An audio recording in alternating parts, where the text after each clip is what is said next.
Howdy everyone, Leslie Hassler here with the Your Biz Rules Business Coaching from the carpool. And if you caught our promo for today, you got a little preview, a little insight into what we're doing.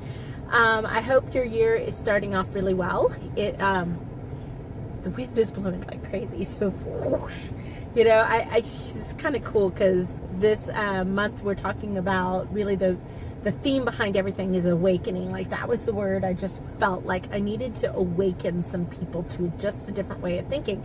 And I you know, these winds of change, since we have such a gusty wind coming in Dallas today. You know, today's question really is about one thing really quickly. Are you dreaming of your strengths, but living in your weakness? And I told you where I got this concept for. I may have not have told you, but I got this concept for our month really on a sermon of our church this past week, and the sermon series is called Dream On. You know, like Aerosmith, dream on, dream on. So, you know, there was so much in there that my husband and I were writing notes back and forth to each other, what we were catching and what struck us, and there was this whole dichotomy of verses. You know, my children say V, they'll go 2V, 2V2, and you're like, what? And there's like, oh, verse. But there's, you know, dreams versus weakness. It was really this one concept, and I started to think about that. And I was like, you know, if you believe Disney, we all believe Disney, right? We love Disney. A dream is a wish that your heart makes. And while, yes, you might have, if you consider bad dreams, nightmares, we're not talking about those today. But, you know, really when we're dreaming, I don't know about you, but there's something about living in your greatness that comes, you know. Maybe you're flying. I don't know if you've ever had flying dreams. I have a lot of flying dreams. Soaring, you know, that could be one of those things, or it could just be that everything's going your way, or, you know, really, if you've got that happy dream going on, there's nothing, it's like nothing's impossible, right? Everything just clicks, and then you go through that. And I thought about that, and then I thought about living in your weakness, and I was like, well, living in your weakness, what does that mean? And then I was like, oh, how different is it?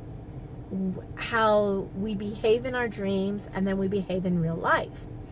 And you know me, I'm going to tell you there are some things you cannot abdicate. Like, you cannot abdicate in your business. You have to be present. You have to be, you have to at least keep a finger in it. You've got to be aware, right? Financials, definitely, a definite big. But just because it's your weakness, howdy Shirley, it's good to have you on. Just because it's your weakness and you have to get it done doesn't mean you're the one that needs to do it. You know, one of my, it's so funny, I don't come up with resolutions. I look at what I want to change. And there's two big things right now. Hey, you're going to love this. I want to wear more tattoos because I like them and they make me happy. And they're kind of funky, and I have a funky edge, right? So that was one of my focuses for 2014. So not business, but it brings me joy. Simple and brings me joy. Two was, I want to stop saying I'm tired. Like, in my personal life, if I'm doing something, I'm going to stop saying I'm tired. Because I really do feel like last year, that's all I said. I'm tired. I'm tired. And so I'm looking at what's going on in my own business and my own life, and I'm like, okay, where's the energy being sucked? And sometimes I do foolish things like schedule too many big things for 1 week, like this week. Sometimes it's an activity. I actually went into an organization today and I was like, I have to stop this. This is an energy suck for me. I hate it.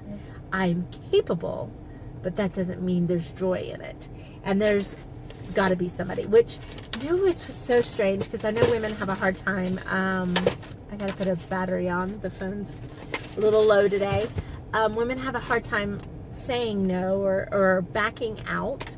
You know, if you've I'm all about honoring commitments. I really am, and I take my commitments very strongly. And as much as people say I might do too much, I actually don't do as much as I'm asked to do. And I say no to quite a bit. But this was just a situation to where it's not working out, right?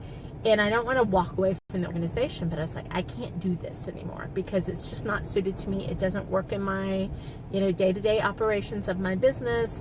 And I don't get energized by it. And so it's one of those things that makes me tired.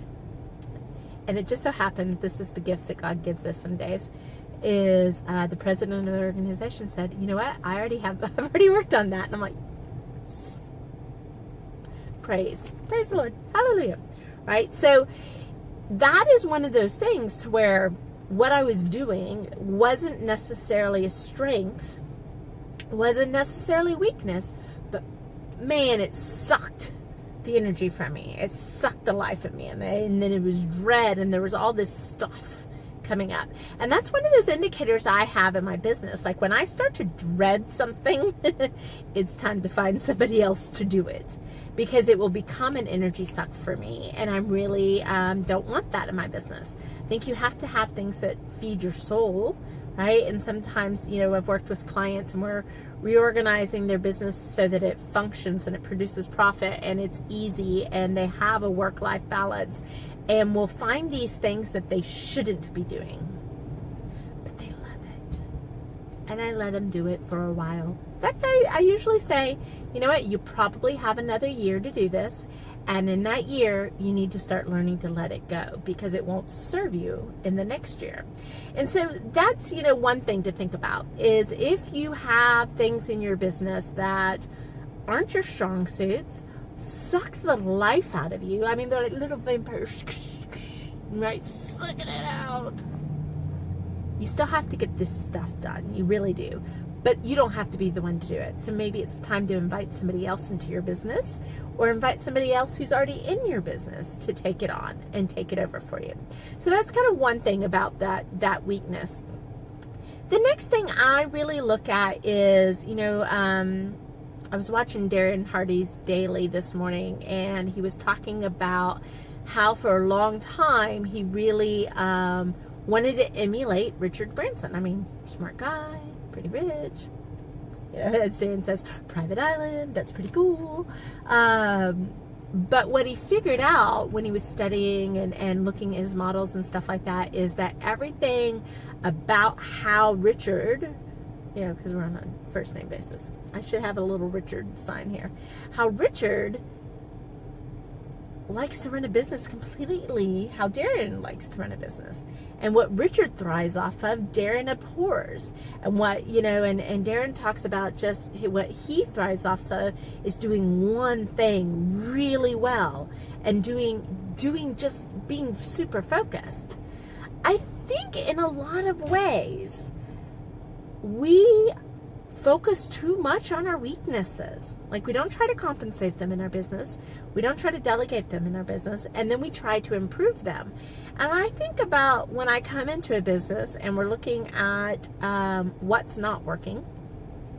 And I'm looking for the ease, right? I'm looking for the low-hanging fruit. I'm looking for where the business strengths are so that I can give them permission to let go of the weaknesses. Just, kind of let that go. And yesterday when we were in, and Shirley's on here, so it kind of reminded me, yesterday we were doing the Show Me the Money workshop, and we were talking about packaging and pricing and things of that nature. And we had 2 different interior design firms in there. And it was so interesting because how they talked about, we don't feel like we're competing. I got to tell you, for designers, that's huge. Huge to be able to feel like you're not competing with the person next to you. But there was a comment about it was so refreshing for business B to see that business A was choosing what to focus on in their business, that they weren't trying to do it all.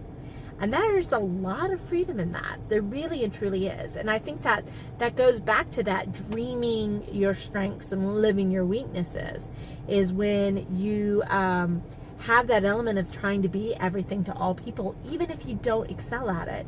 Like, there's some things I'm good at, but I don't excel at. Or I can be good at something and hate it. And, that makes it a weakness. It's not a love and it's not a talent. I don't need to be doing it.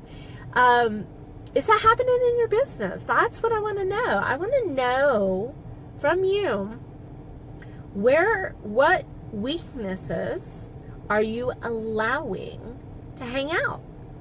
And it's those weaknesses that actually are keeping you away from your greatness and having a business that's so freaking awesome that you'll be saying, it's my biz rules, baby, my biz rules. So tell me what you see as a weakness. Just give me one. We don't have to go crazy. Give me one, and then tell me what you're going to do about it.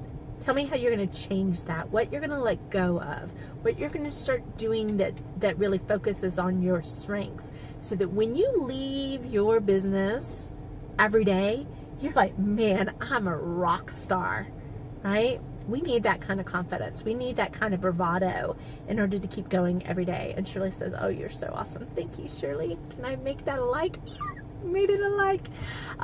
So that's it for today, guys. I hope that you're doing really well. I hope that this has been a profitable week for you. I hope that your 2018 is going to be the best freaking year ever, because that's what it's about, improving every year. So I'm Leslie Hassler. This is with Your Biz Rules Business Coaching, and we're coaching from the carpool. Have a great day.